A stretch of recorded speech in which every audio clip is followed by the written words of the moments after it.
So I'm either going to see you are sacred.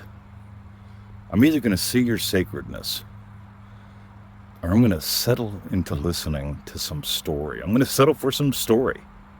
Echoes in the darkness. Neville Goddard said that imagination must be raised to the level of vision. In the 12 Disciples, he said that imagination is head and shoulders above the rest, above the masses. The masses are mental. They settle for story. They settle for sequence. They settle for structure. And by the way, we need those. For planet Earth, we need story. That's how we convey wisdom. We need strategies. That's how we get shit done. And we need some structures. Otherwise, we'll just bounce all over the place. We do, as humans. As divine, we need to see sacredly. I'm either going to settle for a story about you, and it could be the story you tell, it could be the story I tell about you, but I will settle for a story about you if I'm not seeing from sacred. Sacred seeing redeems. Sacred seeing reveals. Neville Goddard said you will not pass another without lifting their cross. He also said that anyone can slip into any state at any time. Lift their cross. If you want to explore the dance of divinity, instead of settling for just the hassle of humanity, I invite you to do that. Do it with us, do it on your own. But you've got to be aware that there's two levels here. And most people aren't, which leads to all kind of confusion.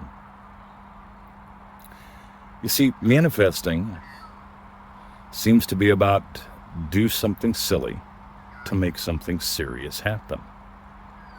So if I make a mind movie and mumble a mantra enough and listen to the right mood music, then I'll get what I want. I'll get what I think will make me happy.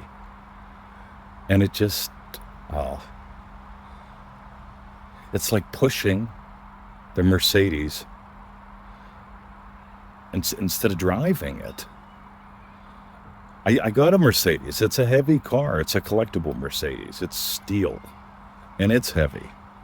And I like it. I like knowing that if somebody smashes their piece of plastic Kia car into it, I can wipe it off with a hanky. Now that's a story, and it's fun, and it also is true. But why do I have a Mercedes? I have a Mercedes that I bought in 77 minutes for less than the price of a used Chevrolet because of something I imagined. I experienced ownership, accomplishment. And those three angels make all the difference. So here's what I invite you to do. When you behold another, notice if you're redeeming them. Because if I can see you as sacred, I can only do that by seeing from the sacred. And if I can refashion the vessel, if I can invite you through an imaginal experience, if I could experience you as free from what's been haunting you,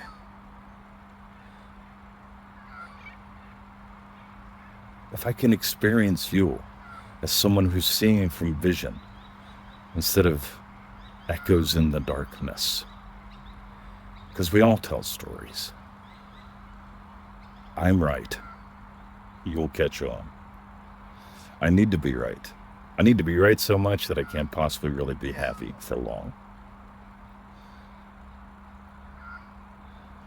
And then there's the problem pattern. I love this one. I've got proof that I exist. I've got problems. I'm important. If I don't solve the problems, who will? Nobody will. you end up giving yourself more and more problems, so you can never really live the life full of possibilities that you want. You never really get what you want. But you're important. And then there's the third variation on this. I need to stay small so I can be seen. Because if I'm small, they'll see me. They'll see I need help, and they'll help me. I'll never be alone.